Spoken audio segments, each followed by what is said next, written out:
జై శ్రీరామ్, జై వాసవి, శ్రీమతి రామానుజాయ నమక. అడియన్ కుమారి చెయ్యార్ల నుంచి మాట్లాడుతున్నాను. మన వారం తిరుక్కోళూర్ పెన్ పిళ్ళై రహస్యం అట్లానే தலைப்புలయించి ఒక్కొక్క భక్తురాలు కథగా చూస్తా వస్తాండాము. ఈ వాక్యానికి తిరుక్కోళూర్ పెన్ పిళ్ళై రహస్యం అట్లానే పేరు ఎందుకు వచ్చింది అట్లానే గురించి కొంచెం చూస్తామా. ఈ తిరుక్కోళూర్ పెన్ పిళ్ళై రహస్యం అట్లానే 81 వాక్యங்கள்ல ఆ వచ్చే విషయాల్ని మనం చదివేటప్పుడు ఆ విషయాలంతా ఏమి చేస్తుంది అట్లానంటే మన మనసు లోపల పోయి మన ఆత్మని శుద్ధం చేస్తుందింట. ఇప్పుడు మనం స్నానం చేస్తే మన ఒళ్ళుని శుద్ధం చేస్తుంది.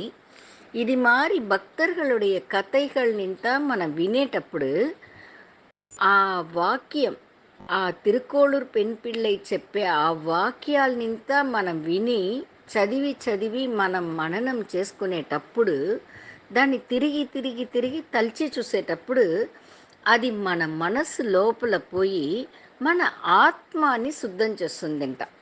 దాంట్లో ఎంత అழுக்குகள் ఉంది కదా, కోపం, పొరామై, ఎంతనో తీయ ఎన్నంಗಳು ఉంది. మంచి ఎన్నంಗಳು ఎంత ఉందో అంత మాత్రం తీయ ఎన్నంಗಳು ఉంటుంది కదా ఆత్మ లోపల. అది అన్నినిమే శుద్ధపడుతుందంట ఈ వాక్యంகள். అందునుంచిదా దీనికి తిరుక్కోళూర్ పెన్ పిళ్ళై రహస్యం అట్లా అనేసి ఆచార్యులు పేరు చెప్పినారంట. ఇది ఈ వారం మనం తెలుసుకుంటుమి. ఈ వారం మనం ఏమి చూడపోతామంటే 18வது వాక్యంగా అంతరంగం సొన్నేనో త్రిజడయై పోలే. అంతరంగం సొన్నేనో త్రిజడయై పోలే అట్లా అనేసి ఒక రామాయణంలో వచ్చే విషయాన్ని తెలుసుకోపోతాం.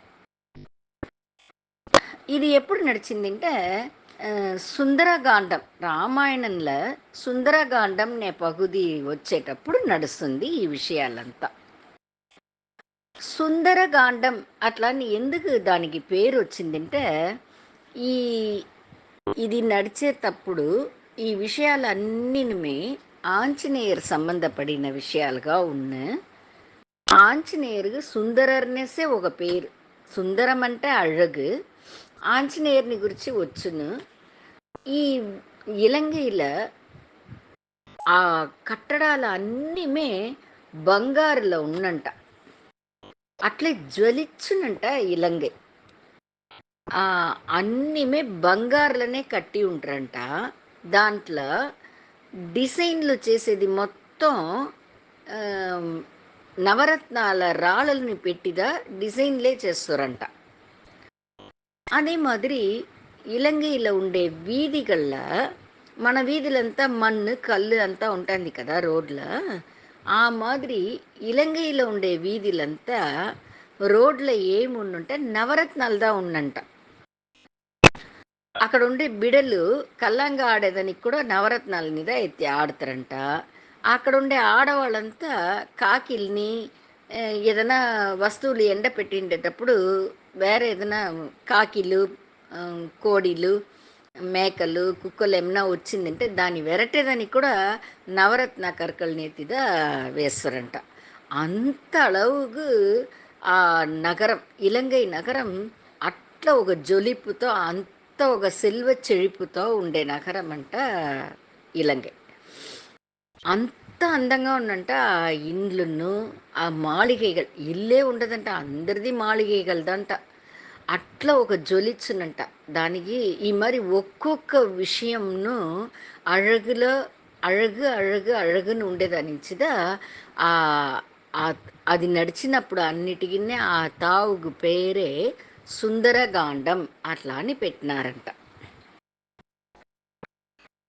ఇప్పుడు ఆ సుందరకాండంలో మన ఎవరిని చూడపోతాము అట్లానంటే అంతరంగం సొన్నేనో త్రిజడయై పోలే.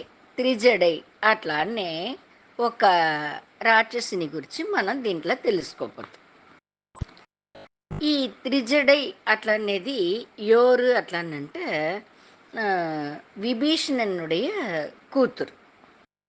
ఈ விபீஷணன் மட்டுமே ఇలంగైలో అందరమే రామర్ని ఎదిరించి పోరుకు పోతా కూడా విభీషణర్ మట్టుందా ఆయన భగవంతుడు అనేసి తెలుసుకుని ఆయన పక్కకు వచ్చేస్తారు.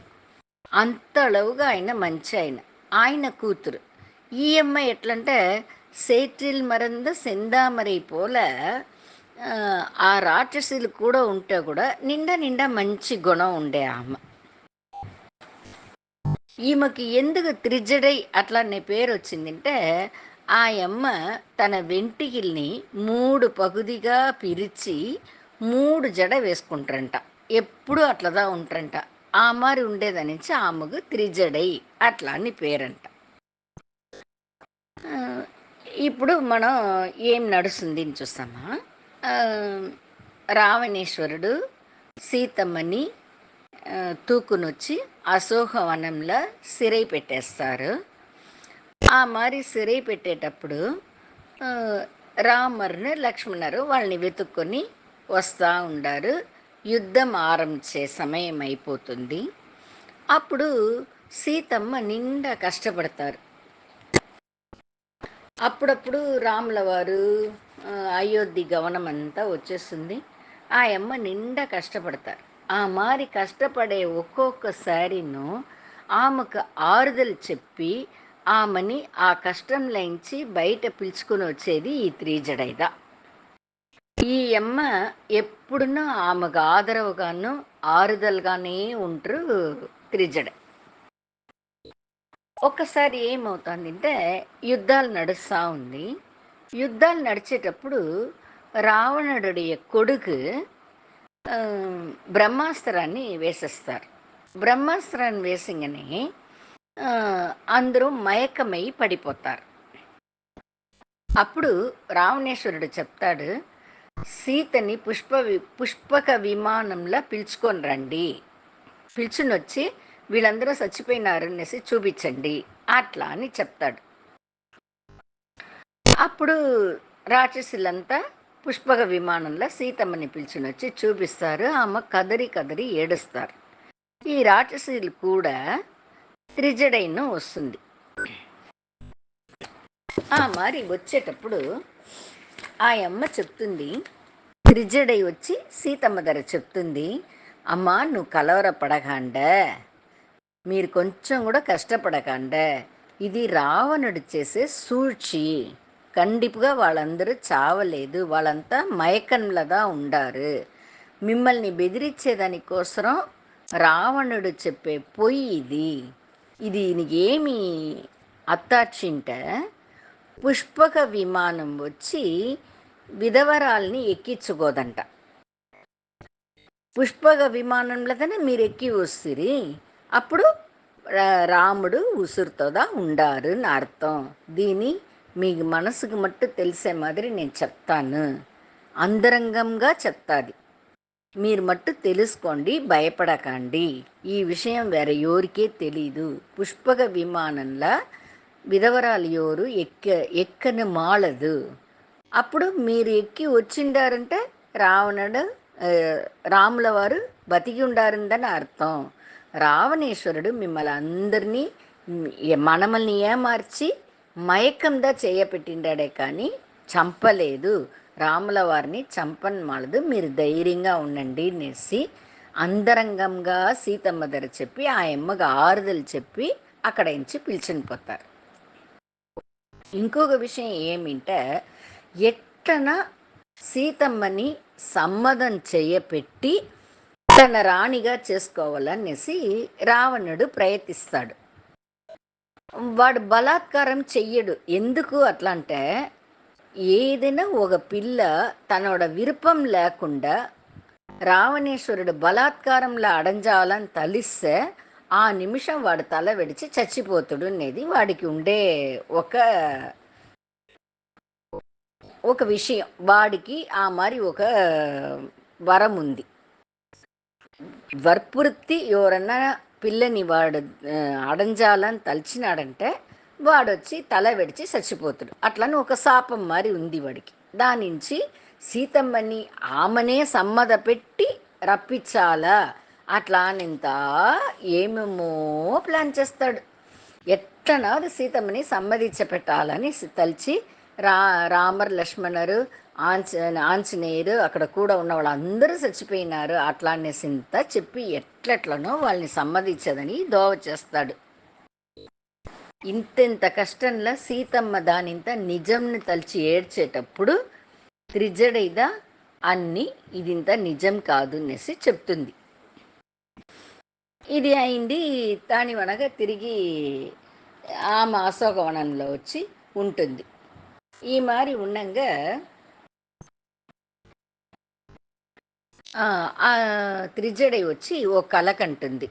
ఆ కళని గురించి సీతమ్మ ధర చెప్తుంది. ఏమి అట్లానంటే వెన్పట్టు రామరు లక్ష్మణరు ఆంజనేయర్ ఇంకా ముఖ్యమైన వాళ్ళందరూ వెన్పట్టు ఉడితి పుష్పక విమానంలో వచ్చి సీతమ్మని పిలుచుకొని అయోధ్య పోయేట్లో తెల్లవారుజామున నేను కలకంటిని. తెల్లవారుజామున కలకంటే అది నడుచును కదా, అది అది ఒక విషయం. అప్పుడు దీంట్లోంచి మనకేం అర్థమవుతుంది? రాముర్ద జయిచుతురు, రావణేశ్వరుడు తోతిపోతుడుని మనకు తెలుస్తుంది. మీరు అధైర్యం పడకండ, ధైర్యంగా ఉండండ, రాముల వారిదా జయిచుతురు అనేసి ఆమె ఆమె కణవుని చెప్తుంది. ఇంకోటి ఏమింటే రావణేశ్వరుడికి మొట్ట కొట్టి వాడి తల్ల కరుంపుళ్ళి సెంబుళ్ళి కుత్తి కழுదపైగా వాడిని పిలుచుని పోతా ఉండేటప్పుడు రావణేశ్వరుడు కింద పడి చచ్చిపోయేట్లో ఇంకొక కణం వస్తుంది అనేసి అది నువ్వు చెప్తుంది. ఇది ఇంత చెప్పి దీంట్లోంచింత మనకేం తెలుస్తుంది అట్లంటే రాముల వారు భిన్న రావణేశ్వరుడిని జయించి మిమ్మల్ని పిలుచుని సంతోషంగా అయోధ్యకి మీరు పోతారు అనేదిదా అర్థమవుతుంది. మీరు భయపడకండ అట్లా అనేసి ఆమెకు ఆరుదలు చెప్తారు.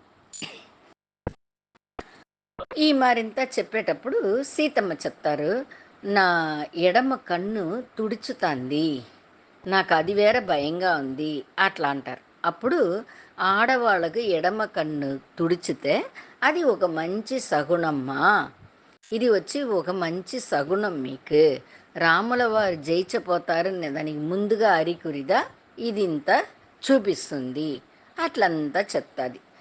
ఆ సీతమ్మ కష్టపడేటప్పుడంతా ఆమెకు ఆరుదలు చెప్పేది పూర త్రిజడైదా. మనం కూడా మన మనల్ని సార్ందిన వాళ్ళు ఏదో ఒక కష్టంలో ఉండారంటే వాళ్ళని పైకి కష్టపడతకుండా వాళ్ళకి మంచి మాటలు చెప్పి వాళ్ళకి ఆరుదలు చెప్పాలి. ఇదింత మన బిడ్డలకు కూడా మనం చెప్పియాలి. ఒక బిడ్డ ఇంకొక బిడ్డ కోరి జగడాలు వేసుకునేది, ఏడ్చేది అట్లంతా ఉండేటప్పుడు గేలి చేసేది ఇది మరింత చెయ్యకుండా ఇంకోరు ఏడుస్తారంటే మనం వాళ్ళకి ఆరుదలు చెప్పాలా అట్లా అనేది బిడ్డలనించే బిడ్డల గురించి చెప్పించి మనము అది ఇంత నేర్చుకొని ఆ దోవల పోవల. ఈ కథలనించింత మన దండిగ విషయాల్ని తెలుసుకోవాలి, ఇంకోరికి మన ఆరుదలుగా ఉండవాలి. ఆ ఆరుదలుగా ఉన్న త్రిజడైదా నేటి వరకు మాట్లాడబడుతుంది. ఆ సుందరకాండంలో త్రిజడైదా ముఖ్యమైన మనిషి అక్కడ లంకలో. అంత ముఖ్యమైన మనిషిగా సీతమ్మ అక్కడ పోయి అశోకవనంలో ఉండినప్పుడు మొత్త 10 నెలలను ఆ అమ్మకు తోడుగా ఉండింది త్రిజడైదా. ఆమె ఆరుదల్ వార్తెగಳ್ದ. ఆమె అంత ఆరుదలుగా ఉండిందనించిదా సీతమ్మ త్రిజడైని ఎప్పుడూ తలుసురు. ఆంజనేయురికి ఒకసారి కోపం వస్తుంది. జయించినవనక ఈ రాక్షసులందరినీ చంపేవాళ్ళ అట్లా అని తలుస్తారు. అప్పుడు సీతమ్మ చెప్తారంట, అట్లా చెప్పగా ఆంజనేయ అట్లా తల్లిని కూడా వద్దు, రావణేశ్వరుడి ఆணைకిదా ఈ వీళ్ళంతా అడిపణించి చేసినారే కానీ వాళ్ళు ఇయర్కైగా వాళ్ళు ఎవరుమే చెడ్డవాళ్ళు కాదు. దాంట్లో ఆ రాక్షస కూటంలో త్రిజడైదా నాకు ఎంతనో ఉపకారంగా ఉండింది అట్లా అనేసి సీతమ్మ చెప్తారంట. ఇది ఇంత అయ్యి వాళ్ళు అయోధ్యకు పోడుస్తారు.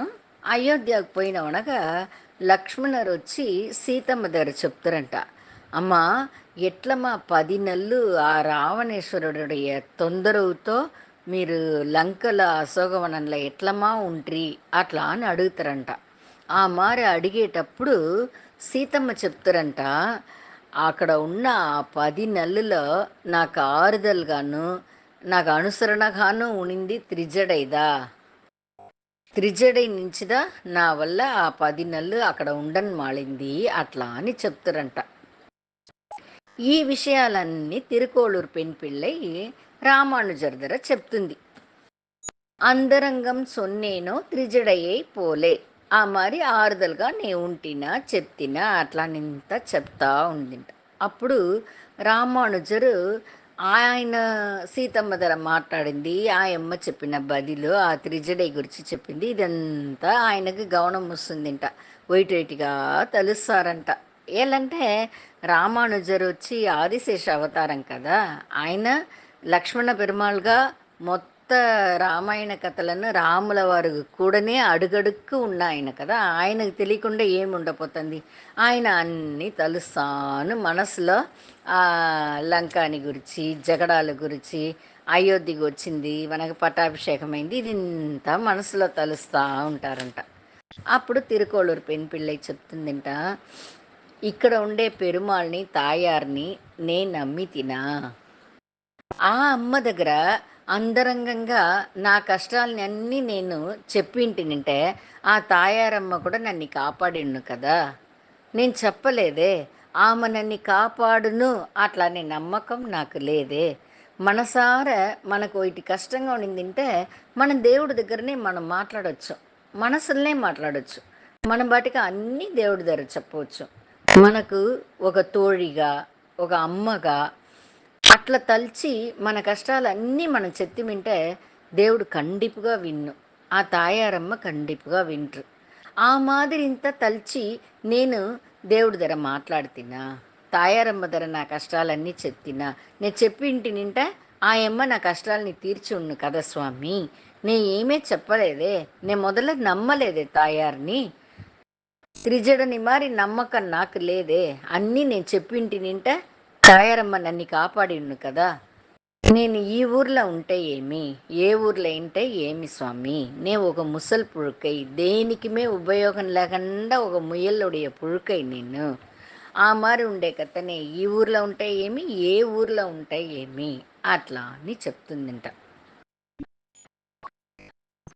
ఈ మరింత వినేటప్పుడు ఆయన అట్లనే మనసులో ఆ రామాయణ కథల్నింత తలుచుకుని అట్లనే ఉంటాను, ఆ మనసులో అన్నీ పోతుందంట. వచ్చే వారం ఇంకో భక్తర్ కథతోడ మిమ్మల్ని చూస్తాను. అందరికీ నమస్కారం. జై శ్రీరామ్.